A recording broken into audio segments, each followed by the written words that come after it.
Таны сонсох суваг өгүүлж байна. Дэлхийн сонгодог зохиол Мөрч. Зохиолч Джеймс Феннимор Купер. 10 дугаар хэсэг. 13 дугаар бүлэг. Хөлгөнд том биш отрядыг ачхад нэг их явдал болж цаг орсонгүй. Төрөөн дүүнхмийн даргалан явах отряд нь 10 цэрэг 2 баг даргаас бүрэлдэж байв. Дэслэгч Мюр бас явахыг сүүлд мэдсэн байна. Тэр хүн сайн дураар явж буй боловч арын албаны дарга учраас л явалцаж буй гэсэн шалтгатай байгаагаа ахмад дуунхандаа тохиролцсон байж. Түүнээс гадна Төрүүчийн хамт Мөрч, Кэп, Жаспар бас нэг жаалгүй явлаа. Аялалд нийтдээ 20 дэрэгтэй 14-т нэг жаал 2 эмэгтэй оролцвоо. 2 эмэгтэй нэг нь Мэйбл, нөгөө нэг цэргийн эхнэр бололт. Төрөөж дүүнхэм цэргүүдийг хөлгөнд суулгахаар томхон чиргүүд завин суулгав. Тэгээ цайз руу босож явахдаа зүүлийн захирамж авах, бас өөрийн охин, бац хүргэн хоёрын талаар зохих бэлтгэл хийсэн эсхийг шалгахаа мартсангүй. Онгоцонд Мэйблийн хамт очиж суух завийг нь Кэпт зааж өгөөд дүүнхэм ухаа дамжин цамхаг руу явж лүүндийтэй салах ёс гүйцэтгэх болов. Төрөөч хошууч хоёрын тухай эсвгүүлэн өгүүлэх нь хөлөгт хурч очих завинд Мэйбл суух үед үчийн бүрхий болж байв. Нуурын ус хөдөлгөөнгүй гүлий хүчээр үнэхээр цөөрөн мэт харагдана. Тэгээд ч заваа мөрний усанд оруулалгүйгээр шууд нуурын эрэг дээрээс зорчигчдоо хөлгөнд суулгахаар шийджээ. Тэнд ус дүрх чимээж байхгүй байв. Кэпи хэлсэн үгээр бол нуурын усны долгион босох буух мэдгэдэхгүй. Агуй их далайн уушигны амьсгал мэдгддэггүй. Онториод болдог салхи шуурга Атлантын далайд болдгоос огт өмнө. Тэнд нэг талд нь салхи шуурга галзуу мэт оволцож байхад нөгөө хэсэгт нь намгүн байдал ноёрхож байдаг аж.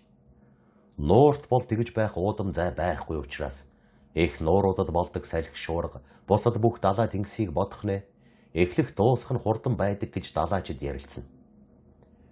Завин эргээс хөндөө ирч усаар айжуу тайваа гулссан болохоор нэг мэдхнэ. Нуурын усанд явж байгааг Мэйбл ажигласангүй.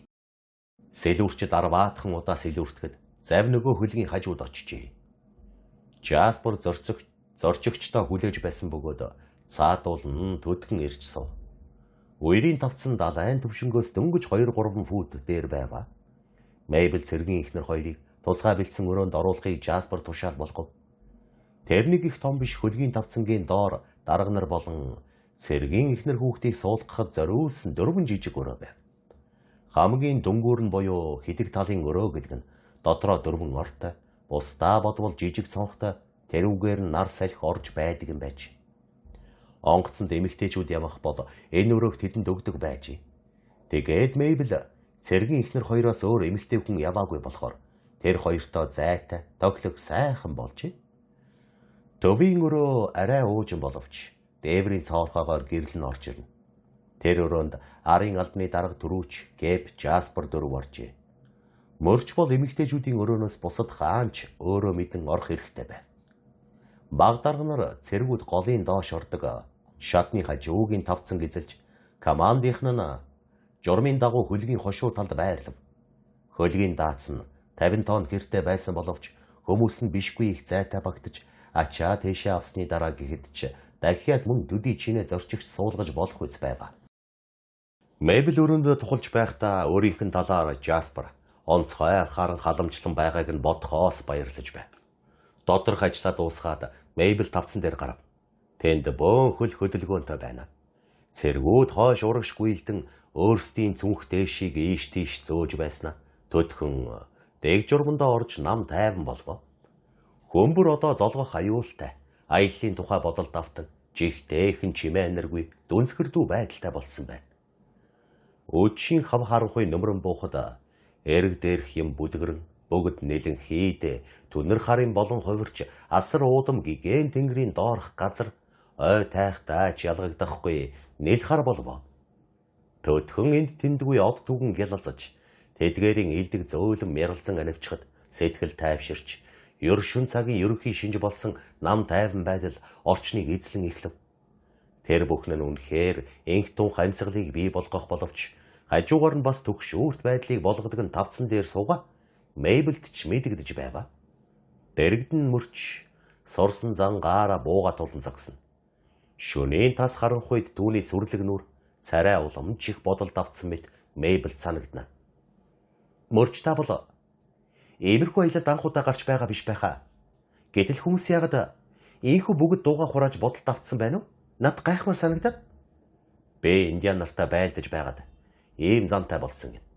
Танай цагдаагийн газрынхан бол их ярддаг баг хийдэг улс. Гэтэл Минго нартай олон учирч явсан цэрэг хүн хилээ татаж явахын үн цэнийг сайн мэддэг юм. Тийм учраас ой тайгад дуугүй явдаг их цэрэг дуу шуутай явдаг айрбас 2 дахин хүчтэй. Дуу шуу ихтэй нь 2 дахин дороо байдаг юм. Хэрв хилээрээ дайчин болдог бол Хуарангийн эмэгтэйчүүд дандаа л ялж байдаг айран болох байсан байх. Гэвч бид айран бишээ. Ой тайхт чи яваа биш шүү дээ. Уярт сууж явхад Минго нар ямар падтай билээ? Жаспраас асуул та. Тэгээд энэ хөлгийн ахмад яаж болсноо хэлж өгнө. Та ч учрыг нь ойлгоно. Минго нарын зан чанарыг мэдэхгүй бол аюултай. Мэдлээч гэсэн хизээд аюултай. Тийм учраас маш хашир байх ёстой. Ухаантай айч байлгүй горгүй. Жаспраас яагаад энэ хөлгийн ахмад болсныг нь асуув. Жаспар ямар учраас ахмад болсон юм бол?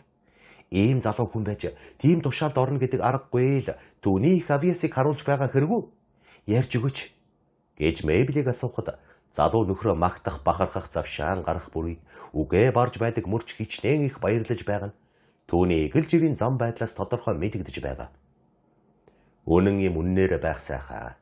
Харин ч үннээс ч давуу гэж хэлж болох юм. Түүний тийм их эрэлхэг зориг сэрэг саруул ухааныг Фрегад онгоцоор шагнасан ч ихтэхгүй. Даанч тийм онгоц энэ нуурт явдаггүй. Хизээч явахгүй байх л. Жаспрын тухайд юу хэлэх вэ? Та түүнийг яаж хөлгийн ахмад болсон тухай хэлээгүй байгаа шүү дээ. Энэ бол ярихад их урт түүхээ, Мейбл.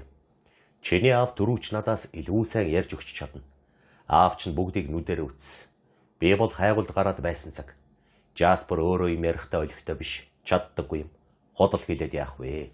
Хүн өөрөөс нь асууж шалгаж байхыг би олон сонс. Манерч тэр тухай ярих чам болдог байсан. Гэхдээ тийм алдар гавьяатай явдлыг ер олигтой сайхан ярьж байхыг нь үзээгүй. Нээр нь Жаспер ярихдаа муу. Үүнийг хамгийн дотн анд нөхтөнч мэдэх ёстой юм. Уярыг Франц Минго нарын гарт ордгийн даваан дээр Жаспер аварсан юм. Хөмбөр тийм юм хийж чадахгүй. Гагцхүү түргэн ухаантай, хатан зоригтой хүн л хийж чадах байсан болов уу да. Төрөөч танд сайхан ярьж өгч чадна. Та нэг завтай цагт нь асууж яриулаарай. Жаспераар яриулах гээд байхын хэрэггүй. Шал дими. Дээр доор нь оруулаад огт дими холион бантан болгоод хайчихна. Мейбл тэр оройгоо энэ тухай эцгээр яриулахар шийджээ. Мөрчийн хэлсэн үг санаанаас нь гарахаа болж өөрийнхөө гавьяа зүтгэлийг ярьж чаддаггүй хүний тухай магтаалыг сонсох хичнээн сонирн байх бол гэж хүлээж ядан бодол болов. Мейбл асуухаа болдог ч юм билүү. Деми им асуусан болчихсон бол тусгүй гэж хэсэг тэнэгэлзэж байснаа шийдэж. Биднийг арал дээр булгаад уяр маань хаяад явахгүй юм байгаа биз дээ. Яах юм бол гэж асуув. Очин байж мэднэ. Хэрэг гарч гэм Жаспер зангуунасаа зууралдаад гар хөмхөн суух хүн биш шүү дээ. Гэсэн ч ус ялангуяа хөлгийн талаар бол надад мэдэх юм баг. Харин заваар бишгүй гаталж явсан борго хөрхрээ гэвэл би мэдэх юмтай. Жасперийн мэдэлд яваа хойно зовлтгүй бүгд эсэн мэнд байна гэдэгт эргэлзэхгүй байна. Тэ лаврэр хуурай газар мөр анддаггүй шиг Жаспер Онторио гоосч мөр олох хүн. Мөрчөө. Энд өнөөдөр яагаад манай Делавр авраг могоо маань байхгүй байгаа билээ? Хэлж өгөөч. Уг нь та мөрчтөө яагаад энд яваа юм бэ гэж асуувал таарах байж. Могоо хэрэгтэй газар аал байгаа. Харин би үгүй. Тэр маань 2-3 сайн хүн аваад нуурын эргээр явах хайгуулд гарсан. Тэгээд бидэнтэй нуурт уулзаж байдал ямар байгааг мэдээлэх юм. Төрөөч маань дайсандаа таарлаж магадгүй үед ард талаа бодохгүй орхиох тийм туршлагагүй хүн биш байгаа юм. Зарим англи хүн энд ирээд удалгүй генерал болчихдаг байхад аав чинь багаасаа генерал болоогүй нэг харамсалтай шүү. Яг өөрийнхөө ажиллах юм бол Франц нарыг ганц 7 хоногийн дотор Канадаас хөөгд гаргаж чадах хүн. Бид дайсандаа таарлах болж байгаа хэрэггүй гэж Мейбл инээмсэглэх боловч аяллынхаа дайсантай учирна гэж бодхоос ялимгүй сэтгэл нь дүгшиж буй бололтой болоод тэгвэл бид чинь тулдаанд бэлэн байх хэрэгтэй юм шиг дээ гэв. Хэрв тулалдаан болох дээрээ хөрвөл таныг ам биеэрээ хамгаалах хүн энд олон байгаа. Гэхдээ та бол цэргийн хүний охин. Тэгэх мөртөө зоригтой охин гэдгийг ч бид бас мэднэ. Тулалдааны өмнө айж байж сайхан нүднийхээ нойрыг битгий хулж агаарай гэж хэлмээр байна. Мөрч минь би энд энэ ой тайхтай газар байхдаа хотод байгаагаас илүү зоригтой байх юм. Хотод уруу татах юм олон байдаг. Гэхдээ би энэ зэрэг явж байгаа минь аавынхаа ач гэж боддгийн да. Та үнэхээр их шиг л хүн дээ. Таны нүрийг үзэхээс бүр өмнө түрүүч надад ингэж хэлж байсан юм. Мейбл маань их шиг зоригтой, аимшиггүй хүн гэдгийг чи үзмэгцээ олж харна. Хүнд хэцүү цагт эр нөхрийгөө зоригжуулж дэмжихийг л бодхоос биш, сэтгэл санаагаар уруу татах хүн биш. Мейбл ялимгүй сэртгэн. Аав яах гэж ингэж яриад байдгийн бол мөрчөө. Миний тухай сайн мэдэж авах гэсэн юм болов уу? Намайг тэнэг аймтгай гэж бодогдуулахыг боддог. Тийм олон эмэгтэйчүүдээс өөр хүн гэж ойлгуулах гэсэн юм болов уу? Гэж асуув. Дайсныг л хуурахын тулд юу юм гэхээс биш. Хуурамчсан гаргах буюу өөрийнхөө санаа бодлыг нуун гэдэг бол мөрчийн ясны дургүй сэтгэл зүйл билээ. Тийм учраас саяын асуудлыг сонсоод яггүй их төвдсөн байна. Бүхнийг яг хэлчихч эвгүй бас нуугаад өнгөрнө гэдэг ёсонд тун хазгай санагдсан тул ийм хэцүү атсан шалаанд орчход өөрийн ирэхгүй илүү дутуу юм хэлчихгүй тулд хагас дутуу юм хэлсэн болох бас жогт нуухгүй байхаар шийдвэ. Тэгээд Мейбл та өөрөө мэдж байгаа. Төрөөж бид хоёр бол эртний найз. Бид хоёр олон дайн тулаанд мөр зэрэгцсэн цусаа урсгаж явсан. Яг үнээр нь хэлэхэд би хайгуулж болохоор хизээд өмнө нь явж эцэгч нь эзэн хааны цэргийн дарга учраас зүйн дагуу цэргийнхээ хамт баг зэрэг сүулдэж явдаг байлаа л. Буун дуу намдмагц бууч бид өнгөрсөн тулалдааны тухай олон юм юу ярих вэ? Харин шин түүдэг асаагаад сууж байх даа ч юм уу. Эсвэл аялан явж байх зураа бидэнтэй хамгийн чухал юмны тухай л ярилцсан шүү дээ. Яг л залуу хүүхнүүд уулзалтахаараа инээж хөхрөлтөн баясаж өөрсдийн сэтгэлийн үг хүсэл мөрөөдлийн тухай ярилцдагтай адил юм да. Тэгэхээр түрүүч ийм охинтой дүүндээ амьшигээ хайртай байдаг хойно надад таны тухай дандаа ярьдаг байсан юм. Бэж дэлавар хүмүүсээс өөр хань нөхөд гэж байхгүй. Эгч дүү, охин их, ер нь амьд халуун илгэн садан байхгүй хүн болохоор тэгж ярихыг нь дуртай сонсолгүй яах билээ. Тэгсээр байгаад би танд хайртай болсон юм. Бүр өөртөө чинь уулзаж нүүр царайгч нь харахаас өмнө шүү. Таны талаар их сонссон болоо тэрэлдэг. Одоо та зөвхөн хүний амнаас сонсснороо хүний тухайн нөхөр боллоо гэж боддог маань дэндүү гоомоо хэрэг юм гэж ойлгож байгаа биз дээ. Гэж Мейбл инээмсэглэн хэлэхдээ ер зовсон ичим хийрсэн байдалгүй бөгөөд мөрчийн хэлсэн төрөөчийн үгийг эцгийн буюу ах хүний хайрлагатай хэлдэг үгнээс өөр санаа байхгүй гэж ухаарсан байва. Энэ бол амт нөхрийн хэрэг биш. Тийм биш ээ. Таны талаар миний бодож байгаа маань нөхөрлийн хэрэг биш. Тэгтэл хамгийн дотн найз маань ч гэсэн тантай адил санагдахгүй байдаг юм. Таны талаар сонссноос хойш надад бодогдох болсон зүйл маань тэрнээс огт өөр. Ялангуяа тантай уулзаж зүсийг ч үзснээс хойш бүр ч өөр болсон юм. Замч, хайгуулч, тэр бүхэл цэрэг болж явдаг над мэтийн ийм хүн эмэгтэйчүүдийн ялангуяа залуу эмэгтэйчүүдийн сэтгэлийг татах санаатай оролдвол муу хэрэг төдийгүй заримдаа бүр амар санагдана. Яагаад гэвэл тийм юм хөөцөлдөж байж өөрийн заяасан авиас бэлгийг мартаж авхаалж самбаагаа алдаад өөр заяасан үйл хэрэг дурлахаа болж эхэлбэл яа. Гэхдээ та бол над мэтийн ийм охинтой найз нөхөр боллоо гэд зориг мохож Франц нартай урдын адил тийм их дуртай тулалтгаа байх юм биш биз дээ. Тэр ч хаанаас тэгхэв. Гэхдээ жишээ нь одоо танд аюул тохиолдлоо гэхэд урдын адил ухаан жолоогүй зориг гаргаж чадаач юу, үгүй ч юу хэлэхэд бэрх. Урд та бид хоёр ийм дотн найз нөхрийн холбоогүй байхад гэж хэлж болох бол тийм үед би аян дайнд мордох, хайгуул хийх, дайн тулаан хийх, бусад альва адал явдлын бодол болж байдаг байсан. Гэтэл одоо тийм юм огт бодогдохоо болжээ. Харин цэргийн хуаранд ярилцаж оройн цаг нөхцөх.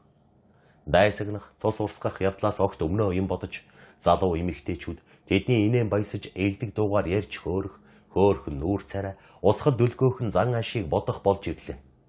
Заримдаа би түрүүчэд нэг хэлмээр үг аман дээр гарч ирээд л байх болов. Юу гэвэл энхэд охиноос чинь мөн танаас болж хэл хязгаарын хамгийн шилдэг, хамгийн ханшир туршлагатай хайгуулчдын нэг баларч мэдэх байна шүү гэмээр санагдах болов. Тийм биш ээ мөрчөө. Тийм гайхамшигт хайгуулчийг улмал гайхамшигтай болгохыг оролдсон шүү дээ. Хэрв та аав бид хоёрыг танд өчүүхэн төдийч өөрчлөлт гараасаа гэж боддог улс гэж ойлгож байгаа бол тийм биш шүү. Та хизээний шудрагшулуу, аимшигтай зоригтой, бод сайхан сэтгэлтэй, ухаантай найдвартай замж байсан хിവэрэл бай. Аав бид хоёр аль нь ч таны талаар хизээж хумсын чинээ муу юм бодож байгаагүй. Нэгэнт хав харахгүй болсон болохоор Мейбл ярилцагч хүнийхээ нүүр царайн байдлыг ажиглах боломжгүй болов. Гэхдээ Мейбл түүний өөдөөс эцлэн эргэж хараад зовлтгүйгээр улаан цайм ярьж байсан болохоор сэтгэлдээ бодсон үгийг л чин үннээсээ хэлж байсан нь тэр билээ. Өөрийнхөө ярьж буй зүйлд маш их хүч гаргаж байсан болохоор Мейблийн хоёр хацар нилээд улайсан байв. Тэрнээс биш сэтгэл зүрх нь өчүүхэн төдийч догдолсон хэрэг бишээ. Товчоор хэлбэл тэрэрийн хамаг сайн сайхан чанарт багтаж зүтгэл гавьяанд нь бахархан аж санаж явдгаа niin нүггүй шууд хэлж байгаа бөгөөд тэрнээс цааш сэтгэл зүрхний явдал байхгүй. Тийм л залуу эмэгтэй сэтгэл тайван санаагаа итгэж ярьсан хэрэг юм. Мөрж тиймэрхүү зүйлд нарийн ширээнийг үл мэдэх учраас охины тэр дотн niin үгүй ярианд өөрөө хэдий даруу гихнэ дэмий хууртан гордож байжээ.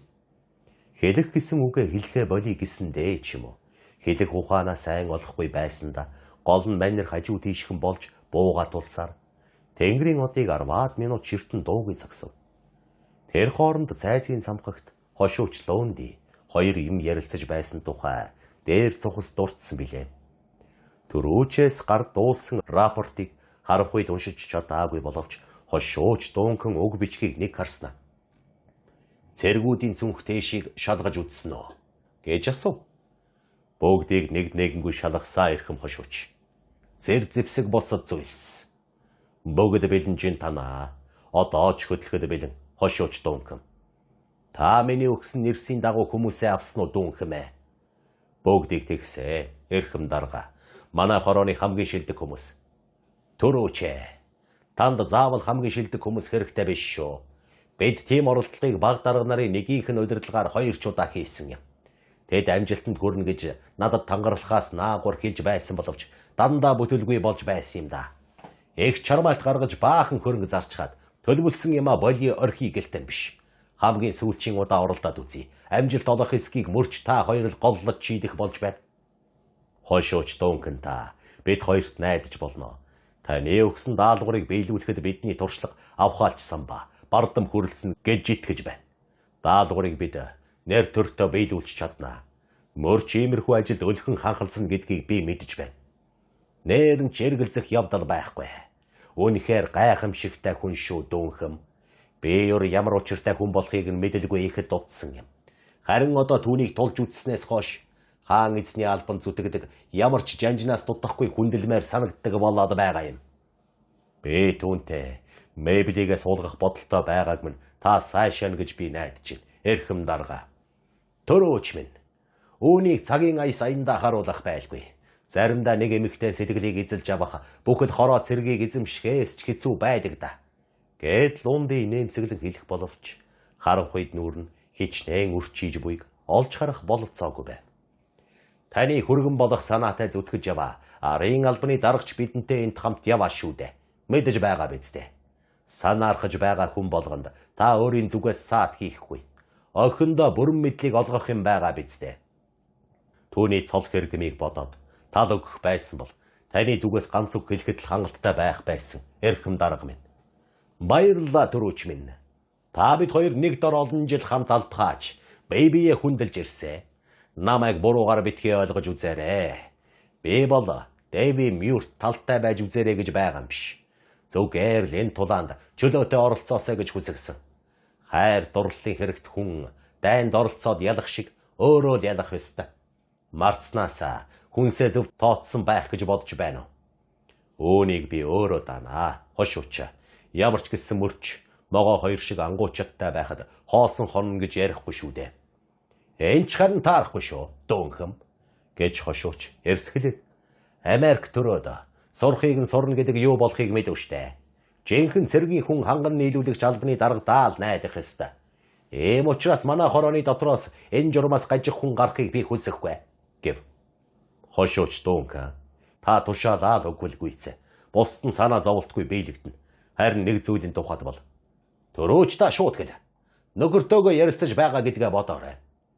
Гахаймах олдохгүй болоход Шотланд нарч бугыймах, шуунымах голхоо байдаг юм гэдгийг л хэлмээр байна. Тийм байж тун болзошгүй. Гэхдээ дэг журам. Дур хүсэл хоёр хоорондоо их ялгаатай шүү. Хайран бол гагцгүй арын албандаа л найдах ёстой. Эзлэн сууж байгаа цэрэг эмх замбраагаа алдаж байж эзэн хааны албыг хаах ажилд аль муухай дэггүй явдал гаргадаг. Одоо дахин тийм эмийг өөгшүүлэхгүй шүү.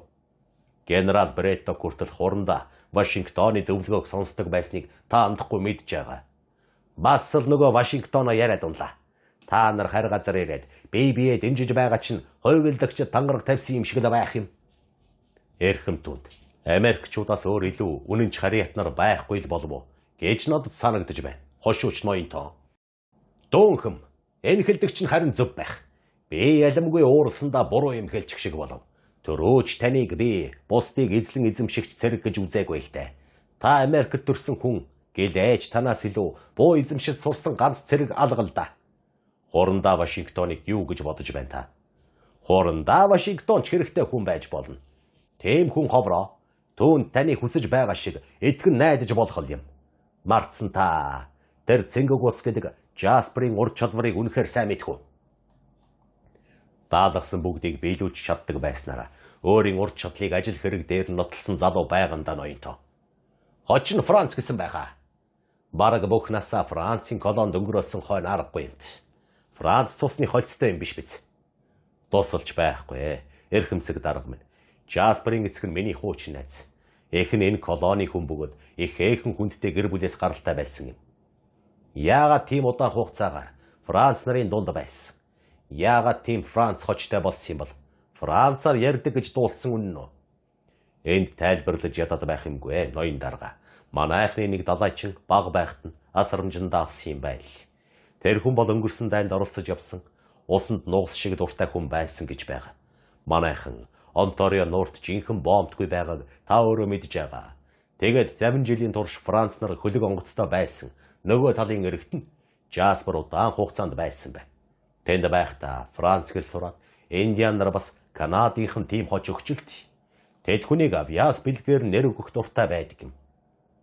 Гэсэн ч Франц ахмад бол Английн усан цэрэгт муу багш шүү дээ. Уучлаарай та.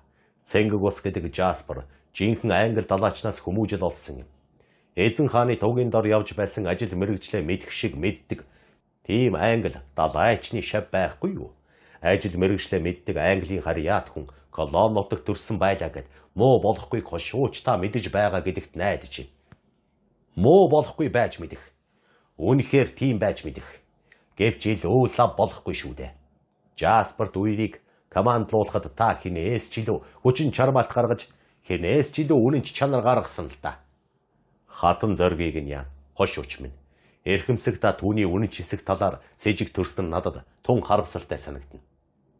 Дүүнхэм цэрэг хүний ялангуяа манай энэ мэт алс холын чухал газрыг итгэн даатгсан байхад сонор сэрэмжийг ямар ч нөхцөлд өчөөхөн болтугайч сулруулж болохгүй тийм үүрэгтэй шүү дээ. Бидэнд Индиан, Франц гэдэг хамгийн заналт хоёр дайсан би. Бид гай гамшигт орохгүй тулд бүх ил сонор сэрэмжээ дайчлах ёстой. Та надад итгэж болох хүн гэж үздэг байх. Тэгэхээр та Жасперийг юунаас болж хардаж байгаагаа тайлбарлаж өгөөч. Би нэгэнд энэ аялыг толг ойлгох итгэлийг танаас авсан болохоор мэдж авах ёстой байхаа. Би танд дэргэлзэх юм алга дүүнхэм. Одоо хүртэл сайнаар бодож явсан хүнийхээ талаар дэмий цууг тарчих үе гэж бодоод л танд сонсгох зориг дутаад байна. Та мөрчийг маш дээгүр үздэг учраас ч охиноо түнд өгөх дуртай байгаа биз. Тийм биз дээ. Эрхэмсэг ноён дарга минь. Би Жасперийн үнэн чударгыг толгойгоороо даах байна. Энэ хүн урван тэрслэх тийм муу үйл хийхгүй хүн шүү. Гэж дүүнхэм даргыгаа гайхмаар шийдэмгий бөгөөд итгэлтэйгээр хэлв. Дүүнхэм таны хэлдэг үнэн байх л да. Гэвч саяхан надад ирсэн мэдээ. Миний хатуу итгэлийг гойвлахад хүргэлээ. Нэргүй нэг загтал ирж түүнд дурдсанаар үзвэл цэнгэг ус хэмээх хочтой Жаспер Вестернес болгоомжлох хэрэгтэй. Тэр хүн чинь дайсанд бие худалдаад байгаа. Би мөд нэмэлт тодорхой мэдээсэлт өгнө гэсэн байна билээ. Дайны цагт нэр усаа бичээгүй тийм загталд итгэх хэрэг байгаа болов уу та ноёнтон минь. 50 цагт ч өөрцгүй ихтэй. Ёр хэвийн нөхцөл байдалд нэргүй загтлыг би хамгаас илүү үзэн яддаг хүн. Тийм загтал бол аимхай, бузар, бол айгаа харуулж. Ялангуяа итгэл эвдэх мэт бусад муу муухай чанараа нотолж байгаа хэрэг юм. Гэвч дайны цагт байдал арай өөрөө. Түүнээс гадна тэр загталд нилээд с ижигтэй зүйл мэдээлж байгаа юм шүү. Удирдлага доороо байгаа хүнд хэлж болохоор юм. Би танд итгэдэг шиг түүнд бас итгэцгээдэг бололгүй яах вэ? Тэр загтлын дотор дурдахдаа жишээ нь ингэсэн байх юм. Таны охиныг дагалдан яваа хүмүүсийнх нь хамт нааш гаргадаг Жасперт таны итгэлийг эвдэхгүй тулд тэгсэн хэрэг. Фронтенакийн ноёдод тэр залуу хүүхнийг олцлоод нагад захынх нь хуйхыг өвчиж авахаас цаашдын бүх төлөвлөгөөг нураах нь хамаагүй илүү гэж бодсон хэрэг гэжээ. Эрхэмсэг ноёнтон таны юу хэлэх гэж байгааг би ойлгож байна. Гэхдээ зөвшөөрч яагаад ч чадахгүй. Жасперт итгэхэ болно гэдэг бол мөр чийгч хартахад хүрнэ гэсэн үг. Түүнийг хардна гэдэг маань ноёнтон дарга таныг ч сэрдэн гэсэнтэй адил хэрэг болно шүү дээ. Тийм ч байж болох. Төрөөч минь. Гэвч Жаспер чинь мөрч биш шүү дээ. Жаспер Францаар чалждаггүй байсан бол би түүнд илүү итгэх байсан да дүнхэм. Надад ч гэсэн түүний Францаар ярих нь итгэлийг заатгах зүйл биш гэж санагдчих. Гэхдээ тэр жаалгүй байхдаа арга буюу Франц хэл сурахад хүрсэн бай шүү дээ. Түүнийг нэг их яаруу бурууша ял тулгах хэрэггүйг та тунгаан бодох буйзаа. Франц хэлээр ярихгүй байх тийм боломж байсангүй гэж. Тэр муу залгийн хэлөө. Тэр хэл хүнд ч ямар болтугай Английн харьяат ганц хүнд ч сайн юм үзүүлээгүйдэг. Уг нь Францууд ч гэсэн хоорондоо өөр ямар нэг хэлээр ойлголцдог байсан бол ааштай юу. Хэрв Жаспер тэдний хэлийг бүр ойлгодоггүй байсан бол би түүнд илүү итгэх байлгүй яах вэ? Тэр загтлыг аваад сэтгэл их зовж. Хэрв хөлгийг жолоодох өөр ойлгохтойхон хүн байсан бол ямар нэг шалтгаан болоод Жасперыг энд үлдээх байсан юм да. Тантай хамт танай хадамах явах гэж байгаа гэсэн байхаа. Далайчин ир байгаа биз.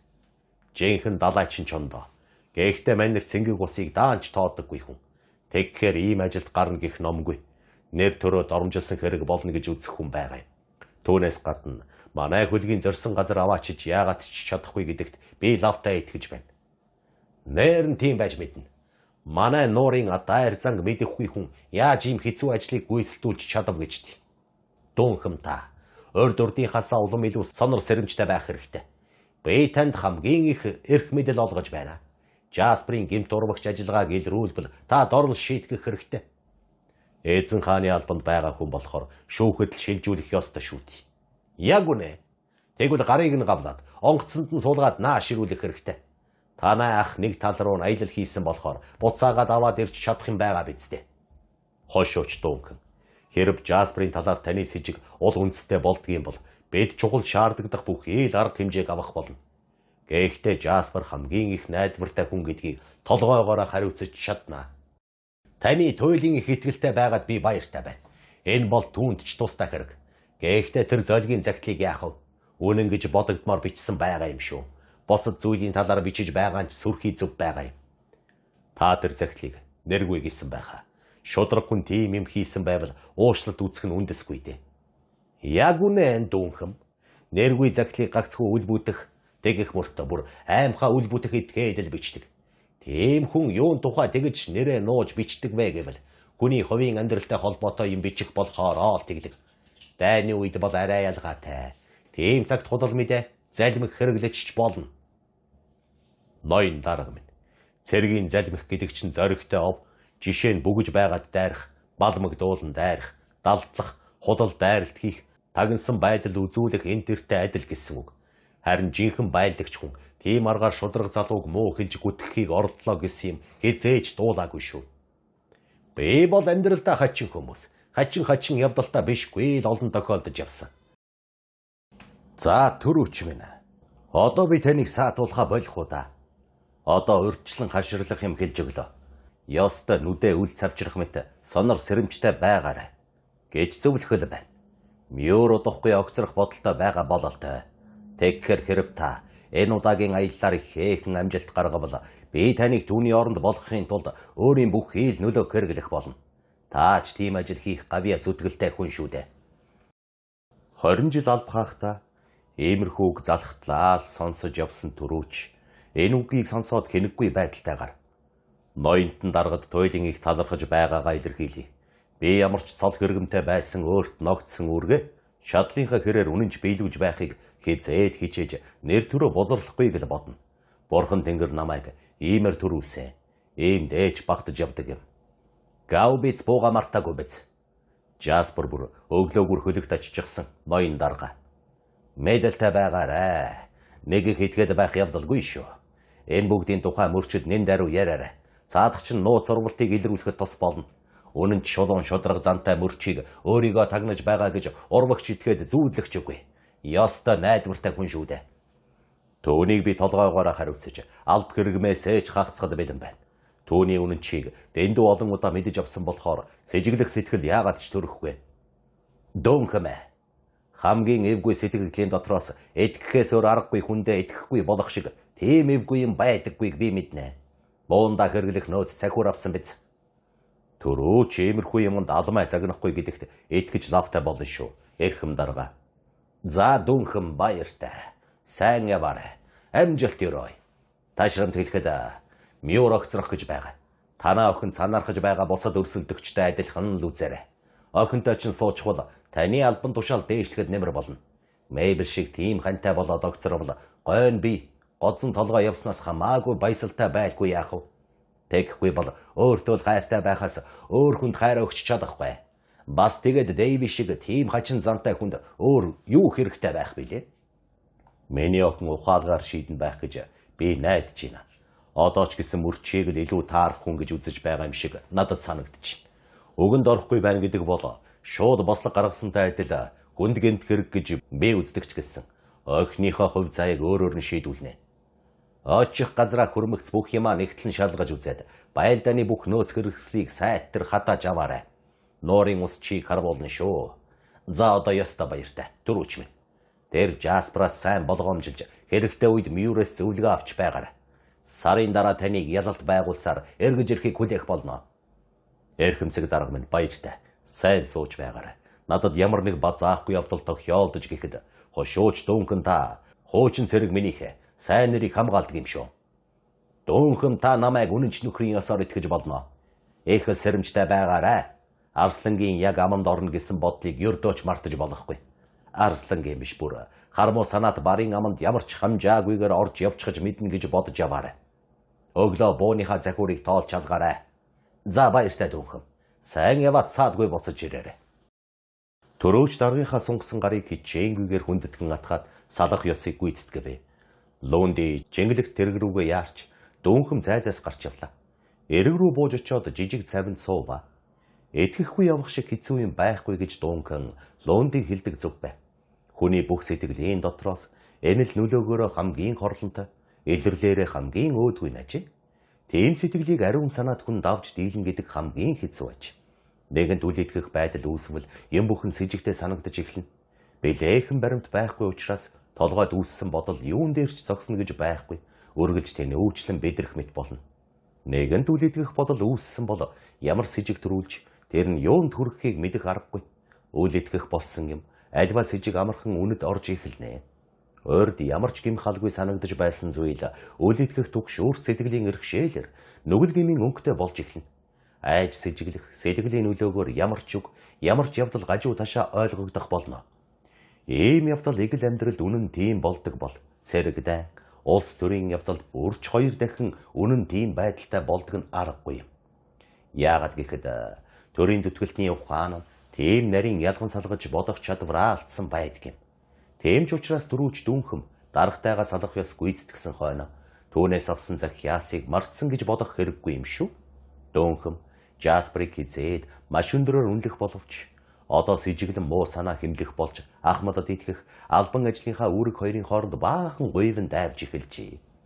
Одоо юм бүхэн түүний сонор сэрэмжээс шалтгааллах боллоо гэдгийг ойлгоод ямар нэг сэжигтэй нөхцөл байдал залуу далайчны үйл ажиллагаанд мэдэгдэх ганц удаагийн боловч жаахан сэжиг бүхий хөдөлгөөнийг зүгээр өнгөрөөхгүй заавал эргцүүлэн бодож байх ёстой болов.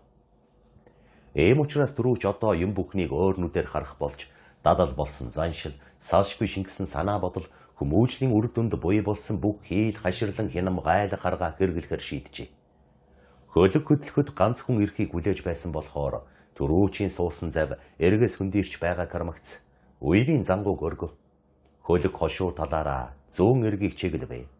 Хөлгийн команд болон зэргүүд нэгэн зэрэг урт сэлүүрээр хүчтэй ихэн сэлүүртэн гөнгөн хөлгийг мөрний усны урсгал руу чиглүүлэн оруулахад ал гоорхнаар эргэс хөндөрөн хөвөв.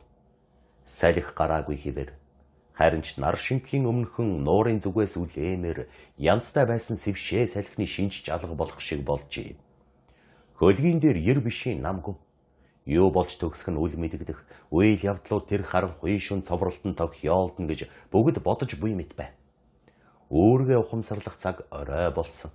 Хөдөлгөөс аваад цаанаалныг учир жиг ургах шинжтэй байдал буй болсон мэтээс тэрхэн үе нэг л янзтай байлаа. Тийм байдал буй болоход угаас тогтсон сахилга журам нэмэр болсон нь мэдээч. Бараг бүгд чив чимээгүй. Гагцхүү хаяа нэг хоёр нь хоорондоо амьсгаа даран шивнэлдэх болоо. Үер мөрний усаар хөвөхдөө задгай нуурын зүг тун удаан ахиж байснаа тэр агшинд бий болдог эрэг хавийн салхи хүлээхийг хүлээн төдхөн бүр зогсов. Хагас цаг гэртээ хугацаа өнгөрөхөд хөлөг усанд хаягдсан гойлон мэт зогссоор л байв. Хөлгийн байдалд тиймэрхүү баг зэргийн өөрчлөлт гарч байхад огт чимээ энергүй байх тушаал буусан байсан боловч энд тэнд хүмүүс шивэр авир хийж байв. Төрөөч дүнхэм эхлээд өөрийн охин цэргийн эхнэр хоёрыг дээд тавцсан дээр байгаа гэж лавтаа итгээд мөрчийг хитгэн ёроолын нэг өрөөнд дагуулan орж үүдийг нь сайтар хаагаад хэнчгүйг нь чагнаад сонсож чадахгүй гэдгийг итгэж өөрийнхөө яриаг эхэлвэ. Майз минь ой тайгын дотор аялахад тохиолддог бүх ил аюул гайхамшигыг чи надтай зүг амсаж явснаас хойш цөөнгүй жил өнгөрчээ. Тийм ээ төрөвч минь, тийм шүү. Тэр үнэн. Ингээд бодохдоо зэрэг би Мэйбл дэндүү хөгшдөх юм биш байгаа гэж айхынд. Цаатгыг чинь ертөнцид мэдлээгүй байхад та бид хоёр Франц нарын эсрэг мөр зэрэгцэн байлдаж байв шүү дээ. Мөрч минь. Энэ талаар санаа зовлтгүй. Би бараг л чам шиг байхдаа эхийг нь гэргийгээ болгосон юм. Мэйбл бол ухаалаг, төв тэгш зантай охин. Тийм ч учраас юмнаас илүү хамгийн гол нь хүний зан чанарыг хардаг хүн. Жишээ нь Жаспер, цэнгэг ус шиг залуу бол хэдийгээр аятайхан, нас залуу боловч Мэйблд хань болох горьдлоггүй. Жаспер ихнэр авах гэж байгаа гэж юу? Гэж мөрч игэл боловч нухацтай асуув. Үгүй байлгүй дээ. Ихнэртэй байж болох хүн гэж хүн бүрт батлан харуулхаас нааш лав үгүй байлгүй. Жаспер сүрхий сайнч залуу. Усандаа авиас чадвараараа хэний ч дор орохгүй болохоор ихнэр авахд бусдын нэг адил эрэхтэй хүн л дээ. Мөрч минь. Би чамайг энд дагуулж орж ирэхтэй. Чухам тэр залуугийн талаар ярилцах гэснээ шууд хэлчихье. Хошууч Дункан цэнгэг усыг дайсанд бие худалдсан хуурамч итгэхэд гисэн сэжигтэй мэдээ авчээ. Чи юу бодож байгааг би дуулах гэсэн юм. Би чиний хэлсэн үгний учрыг ойлгохгүй байх чинь юу? Хошууч маань Жасперыг урвагч, Францын тагнуул хамгийн муу ёртон биднээс урваж шан хөлс авсан гэж сэрдэж байгаа юм байна. Хошуучид энэ талаар загтал ирсэн юм гэн. Тэгээд намайг Жасперын алхах гიშгэх бүрийг ажиглан шинж гэж даалгав. Амирлангүй байж байтал төвний туслалцаатайгаар дайсан та нарыг дайрвал яана гэж айгаад байгаа юм байна л да. Төрөөч Дункан. Танд Дункан Лүнди ийм юм хэллээ гэж юу? Тийм ээ. Надад яг тэгж хэлсэн юм мөрч минь. Гэхдээ би Жасперын талаар ямар ч муу юм бодож чадахгүй гэдгээ бишгүй хэлсэн. Гэсэн ч одоо түүнд тэгтлээ итгэхэд байж болохгүй гэж бодогдох боллоо. Чи совинд итгэдэг үү найзаа? Юунд гинэ? Совинд. Энэ бол болох гэж байгаа хэрэг явдлыг далдуур урьдчилан мэдэх чадварыг хэлж байгаа. Манай хорооны шотландчууд совинд хатуу итгэдэг. Одоо бодоход тэдний итгэдэг нь үндэстэй юм шиг санагдах болов. Тэгээд ч Жасперын тухай бодол маань их түргэн ховирч байна шүү. Чи чинь Жасперын тухай Дункан Лүндитэй ярьж байж сэжиг төрсөн гэ биз дээ. Тийм биш ээ. Тэгснээс биш шүү. Хошуучийн ярихад би огт өөр юм бодож залууд хэр хал даахгүй тулд байдгаараа зүтгэсэн. Гэтэл одоо бодох нэ. Совингоос хаашаач зайлах замгүй. Тэгээд Лундын сэжиглдэгт бас учир байгаа гэж бодох боллоо. Би тэр совин гэдгийг чинь мэдэхгүй. Харин Жасперыг хар багаас нь мэднэ. Төвний үнэнч шударгыг өөрийнхөө үнэнч шударга чанар эсвэл могойн үнэнч чанар шиг л сайн мэднэ. Могой чинь бүгэх арга зохиох, цэрэг дайны альва зал зохиохтой хинээс ч дутдаггүй шүү дээ. Энэ бол түүний заяасан авьяасаа. Ганц тэр нээч биш, ер түүний овог отгийнхны угийн авьяас. Заяасан авьяасыг хинж орхиж чадахгүй. Улаан арстанч бай, Цагаан арьстанч бай орхиж чадахгүй. Гэвч Чингачгук бол тийм хүн биш. Муу совинд итгэгчгүй. Тэрч тийм л дээ. Өнөө өглөө хүртэл Жасперийн талаар би муу юм юр бодоогүй явсан. Харин надад совин төрснөөс хойш энэ залуугийн явж барьж байгаа нь хүртэл нэг л биш ээ. Ордын адил түргэн алхах нь үгүй болж, үгэн цөөрч бодол болоод нэг л хачин. Нэг үгээр хэлэхэд сэтгэлдээ зовиртой байгаа хүний шинжтэй харагдаад байх боллоо. Жаспер хизээл олон хүүхдээ нэг их дуу чимээтэй байлаа да. Хөлөг дээр дуу чимээ их байх нь сахилга дорой байсан гэсэн үг гэж надад хэлдэг байсан. Кэвч тэгж хэлж боддгийн байна лээ. Нотлогоо гаргаагүй цагт би Жасперийн талаар элдэн муу үгэнд яагаад ч итгэхгүй. Төрөөч хоёул чиний хадам их төр очие. Юу гэхийг нь сонсъё. Нөгөртөө хар муу сансан цагт тайван унтаж чадахгүй. Энд чин зүрхэн дээрээ хүнд чулуу тавьчихад унт нь гиснээс ямар өөрц байх билээ. Би таны тэр совин гэдэгт чинь итгэхгүй. Төрөөч нэг их учир утгагүй зүйл гэж бодоогүй ч гэсэн Кэвтэй ярилцаж зөвлөгөө авахар шийдвэ. Эхлээд яллагдагчийн гин буруугүй гэдэгт хатуу итгэсэн бөгөөд өөрийн бодол санааг нөхрөө бодвол илүү тууштай хамгаалж чадах мөрч ярьж эхэлвэ. Бид таныг нааш ороод ирэхгүй юу гэж урихта. Танаас энэ Жасперийн үйл ажиллагаанд ямар нэг ер бишийн байдал ажиглагдвөө гэж асуух гэсэн юм. Цэнгэг усандаа ажиллаж байгаа байдал нь яа харахгүй хэвийн байдалтай харагдана. Харин далаа Чингисэн бол бид буруу байна гэж үзэх байсан да. Эрхэм мөрчөө. Та бол хөнгөн хөлгийг хэрхэн жолоодох талаар Жаспертай санаа юр нийлдэггүй л дээ. Харин бид өөр юмны талаар таны санал бодлыг сонсох гэсэн юм. Тэгээд мөрч хошуучтай ярилцсанаас хойш төрөөчийн сэжгийн тухай, тийм сэжиг яагаад үүссэн тухай Кэпт ярьж өгвөө. Тэр залууч нь Францаар ярьдаг юм уу? Гэж Кэп асуув. Төрөөчийн царай нилээд бараж. Ус цас шиг ярьдаг гэлцэх юм. Өнөн худлыг нь мөрчл мэдэх байгаа да гэв.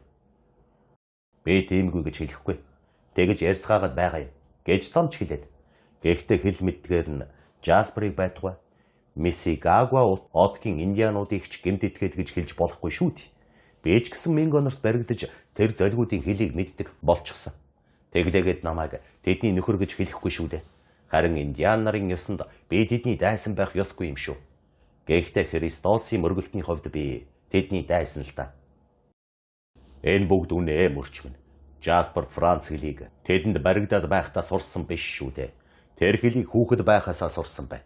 Тийм цагт хүний сэтгэл юмд амархан нөлөөлөгдөж олон ойлголт үзлийг насан туршдаа шингээж авдаг юм. Тийм үед хүний чанарч төлөвшдөг. Аргагүй л зөв санаа хэлж байна гэж Кэп энэ үгийг нь дэмжиж. Тийм цагтаа бид үзэл онол бусад сургаал сураад зан сурт хүний хүмүүжил олдог. Төрөөчийн үгийг сонсоход хүний мөн чанарыг ойлгодог нь харагдаж байна. Би ч ярьж байгаатай санал нийлж байна. Үнэн дээр тэр залуу энэ цэнгэг усны цөөрөмд элдэнцгийг хийж Францаар ярьдаг байна. Атлантын далаад ярьж байгаа бол бас их учиртай гихсэн. Тэнд далайд насаа илээж хашир суусан далайч энэ хэлээр лоцмантай юм уу? Аль нэг бичиг мэддэг хүнтэй ярих явдал гардаг. Хэдийгээр ер нь энэ хэлээр ярьж байгаа хүнийг нийтээр сэжгэлдэг ч гэсэн би бол нэг их юм болгож үзэхгүй байсан. Гэтэл энд ялангуяа Онтариод Францаар ярих явдлыг би тун сэжигтэй хэрэг гэж үзнэ гэв. Гэвч Жаспер нуурын нөгөө талын эрэгт амьдарч байхдаа тентхийн хүмүүстэй Францаар ярихаас өөр ямар ч хэлээр ярих аргагүй байсан байна. Францаар ярихгүй бол дандаа дуугүй явна гэсэн үг. Тэгж болох байсан уу? Бодоод үзэлтэй гэж мөрч Жасперыг өмөрвөө. Мөрч минь та нуурын нөгөө талд Франц улс байдаг гэж хэлэх гээгүй бизарэ гэж Кэп дууалтан хэлэхдээ мөрөн дээгүүрээ Канадын зүг эрхий хуруугаараа заагаад тэр цэнгэг устай зөөрмийн чинь нэг эрэг дээр Йорк нөгөө дээр нь Франц байдаг гэх нь үү гэв. Энд Йорк тэнд нь дээд Канад байдаг. Энд нь Англи, Голланд, Индианаар ярилцдаг. Тэнд нь Франц, Индиан хоёроор ярилцдаг гэж хэлэх гэсэн юм. Минго нарын хэлтч Франц үг болон байдаг. Тэглээгээд сайн болсон юм огт байдаггүй юм да гэлээ. Яг үнэ найз минь. Тэр Минго нар гэдэг чинь ямар шуу улс өвд. Тэднийг чамаас илүү мэддэг хүн байхгүй. Тэгэхээр тэдний ямар шухан хүмүүс болохыг хэлж өгөөч гэж төрүүч мөрчийн мөрөн дээр гараа тавьж хэлхэн зүгээр биш. Зүйртэй хэлж байгаа гэдгээ цохон харуулах гэсэн мэт байна. Жаспер Минго хүн бишээ төрүүчээ. Францаар ярьдаг хүн Минготой төстөө байж таарах нь. Кэп та энэ золигийн залууг илчилмээр ямар нэг ажиллагааг санахгүй биз? Алгадаа төрүүч минь. Хийх ажлаа дандаа буруу талаас нь эхэлж байгаа харагддаг ч гэсэн онцгой юм мэддэггүй. Харин нэг удаа түүний хүмүүсийн нэг нь татуургыг булан руу ивэхдээ нар буруу ивгэж татуургаа сойж байна гэж хэлсэн санагдана. Гэсэн ч үүнд нэг их буруу санаа байгаагүй биз. Гэхдээ Франц нар бол гүйдэг таклажийнхаа дундуурыг нөгөө тал руу ивгдэг. Тэгээд ч татуурга сойх гэж гэлдэг болсон байж мэднэ. Жаспер ч өөрөө Английн далаачийнхаас өөрөөр зарим уяага бэхэлж байна билээ л дээ. Жаспер тэр талд удаан хугацаагаар байж үтсэн болохоор хөлгөө жолоодохдоо ч Канадынхны барил хэрэгэлдэг болсон байж мэднэ. Гэж бүрч хэлээд. Гэхдээ ямар нэг санаа буюу үгийг бусдаас авна гэдэг бол орвон тэрсэлсэн хэрэг биш шүү дээ. Надад ч гэсэн Мингонороос будаа эцсийн багсаг байдаг юм. Гэхдээ би сэтгэл зүрхээрээ Делавр нарын талд л байдаг. Үнэхээр эргэлзэх юмгүй. Жаспер бол найдвартай хүн. Эзэн хаан ч гэсэн хаан ширээгээ ууган хүүдээ итгэн даатгадаг шиг Жасперт итгэн даатгахад болох юм. Ууган хүн тэртээ тэргүй ширээнд нь залан суух болохоор түүнийг нь хулгайлахын зовлон байхгүй. Найдвартай байдаг шиг Жаспер тийм л найдвартай хүн дээ гэв. Та тун сайхан хэлж байна. Тун сайхан хэлж байна гэж Кэп хэлээд босохдоо өөрийн зан суртахууны хүчинд итгэсэн бас тамхи зажилдаг хүний заншлаар өрөөний цонхоор гадагш нулимад эрхэм мөрч та хурц ухаалаг үг хэлж байна. Гэхдээ даанч тууш муутай үг байна да. Нэгдүгээрт эрхэмсэг эзэн хаан тэтмээ бусдад зээлдүүлнэ гэдэг номд хазгаах хэрэг. Яагаад гэвэл бусад хүмүүсээс өөрөө ялгаатай байхын тулд хөлгийн шериф мөнгөн сэлүүрээ биедээ авч явах албатай байдаг шиг өөрөө зүүж байх ёстой зүйлийг өөр хүн чилжүүлбэл төрийн хуулийг зөрчсөн хэрэг болно. Хоёрдугаарт хааны ууган хүү хааны тэтмийг цаг нь болоогүй байхад зүүхийг оролдох юм уу? Аль эсвэл бутаж хүүхэдтэй болж орхих юм бол аль тохиолдолд нь ч бол төрийн үйл хэрэгээс орлаа гэж үзээд хаан ширээ залгамжлах эрхээ алдах болно. Ийм дэмийг зөв ухаан ярихын тулд зөв уул үндэстэй эхлэх хэрэгтэй болох нь харагдаж байгаа биз найз минь. Хууль бол оюун ухаан бол гүн ухаан. Энэ нь хамгийн найдвартай зан уу юм. Тэгэхээр тэтмийг захирдаг юм нь хууль, оюун ухаан, гүн ухаан гурав байх нь байна шүү дээ гэв. Эрхэм Кэп минь. Энэ бүхний ухааныг өчүүхэн би яаж ойлгох билээ? Гэхдээ би өөрийн нүдээр үзэж чихээр сонсоогүй цагт Жаспер Вестернийг яагаад ч урвагч гэж үнэмшихгүй. Мөрч та дахиад бас нэг алдаа хийж байна. Нүдэрээ үзэх буюу чихээрээ сонсохоос илүү тэр хоёрыг нийлүүлснээс ч илүү үнэмшихүйц нотлогоо байгаа юм шүү. Энэ бол нэг цаагдашгүй нөхцөл байдал юм. Хот зөөрөн газар тиймэрхүү юм байж болох байхаа. Харин энэ хил хязгаар газар тийм юм байж болохгүй. Байгаль ингэж зохиосноос хойш бүгдийг эрхэндээ байлган шүү дээ. Өөрөө бодоод үзэлтэй. Одоо бид тавцсан дээр гараад очиход цэнгэг ус хочтой залуу Жаспер Вестернийг бид совингоороо юу гэж байгааг нотлон шүү дээ. Жохом мен үед гагцгүй Жаспер өгч болох мэдээг Франц нар олж авсан байдгийн бол тэдгээр нөхцөл байдлыг чинь үнэнд бид итгэхээс өөр замгүй болж бид нүд чихэндээ хууртлаа гэдгээ хүлээхэд хүрнэ. Ямар ч шүүгч ингэж л хэлэндээ. Энэ ч үнэн байдалд хашилж байгаа учраас боломжгүй бөгөөд худал зүйл шүү дээ гэж мөрч мөчөөрхөв. Эрхэм замч минь. Энэ бол хамгийн боломжтой зүйл. Энэ бол та бид бүгдээрээ хүндэтгэн сахиж явах учиртай хөдөлшгүй хууль. Эзэн хаантны төрийн хууль. Тийм хэргийг төрсөн ах дүүгээ үйлцнийг илрүүлэх юм бол өөрийн гараар цааш харуулна. Энэ бол бидний төрөл садны холбоонд ердөөч падгүй хэрэг л дээ. Төрөөч. Хүнээр хэлүүлэх юу байх вэ? Үүнийг Жасперийн хувьд хэр зэрэг хэмжээгээр хэрэглэж болохыг би мэдэхгүй. Харин хуулийн талаар эрхэм Кэпи ярьж байгаа нь зөв. Тиймэрхүү тохиолдолд баримтсэлт бол альва илэрхий зүйлээс ч хүчтэй байдаг юм. Бид с жигтэй юмд чадуулчихгүй тулд бүгдээр туйлын сонор сэрэмжтэй байх үүрэгтэй. Кэп дахин цонх руу нулимснаа. Өнөөрөө бид хөлгөнд гарч суух үеэр болсон нэг байдал одоо миний санаанд орж байна. Тэр бол энэ залуу гэлчлэх чадaltaй нэлээд сүрхийн нөхцөл байдал байгаамаа. Жаспер эзэн хааны дарцгийг өөрийн гараар мандуулж байснаа. Мейбл цэргийн гэргийн хоёрыг харж ямар нэг юм захирамж болгож буй дөрөв зүүлээд дарцгийг буулгаж орхиж байсан юм байна. Энэ бол санаандгүй болсон хэрэг байж болно гэж түрүүч эсэргүүцээд тиймэрхүү явдал надад ч тохиолдож байсан юм. Дарцэг дарвал босгодог дамраас болоод дарцэг өргөгдөхгүй байж болдгоо. Ер нь ямар аргаар өргөх гэснээс шалтгаална л да гэв. Дамраар өргөнө гин шүү гэж Кэп зэвүүрхэн дуу алдснаа. Түрүүч дүүнхэм би чамайг бодвол нарийн томьёог илүү мэдэн шүү. Хэдэг талын дарцгийг өргөж босгох блокийг дамар гэж нэрлэнэ гэдэг чинь өөрийнхөө жадыг хөлгийн тулалдааны дэгэ гэж нэрлсэнтэй адил хэрэг. Харин дарцгийг босгож байх үед заримдаа дээр очиод гацах явдал гардаг л та. Гэвч чи нэгэн өөрийн сэжигийн тухай бидэнд ярьсан болохоор тэр дарцгийг босгохтой холбогдсон явдлыг хэвийн бос нөхцөл байдал гэж би үзэж байна. Өөрийг сайтар санаж байх болно. Гэсэн ч бидний өрөөгөөр пег дүүрэн урвагчд цугласан байлаач бид үдшийнхээ хоолыг идэвхтэй л идэнэ гэж найдаж байна. Үдшийн хоол цагтаа ирнэ Кэпмен. Гэхдээ би чиний тусламжинд найдаж байгаа шүү. Хэрв Жасперыг баримтлах дээр хүрвэл үер хөлгийг чийл, жолоодож командыг гартаа авах болно шүү. Би чиний нүрийг улайлгахгүй. Тэм үед энэ өчүүхэн завар ямар юм бүтээж болохыг үзүүлээд өгөнц. Гэвч та бидний ярилцаад байгаа зүйл маань миний бодоход дөнгөж таамгийн төдийл зүйл шүү дээ. Мөрч хүн дээр сүр салдаж хэлэхтэй. Гэхдээ би бол Жасперын цэвэр үнэнчид хатуу итгэж байна. Та ерөн шулуухан шийдэж өөрөөс нь чи урвсан уу үгүй юу гэж тулгаад асуучмаар юм. Жасперын хэлэх үг альва нөхцөл байдал бүхэл бүтэн нутаг усны хүмүүсийн совин гих мэтээс хамаагүй дээгүүр үнцэнтэй гэж бодож байна гэв. Тэгэж хэрхэвч болохгүй. Хариуцлага над дээр тусаж байгаа учраас миний зөвшөөрөлгүйгээр хиндэж юу ч ярихгүй байхыг би шаардаж тушаах байна.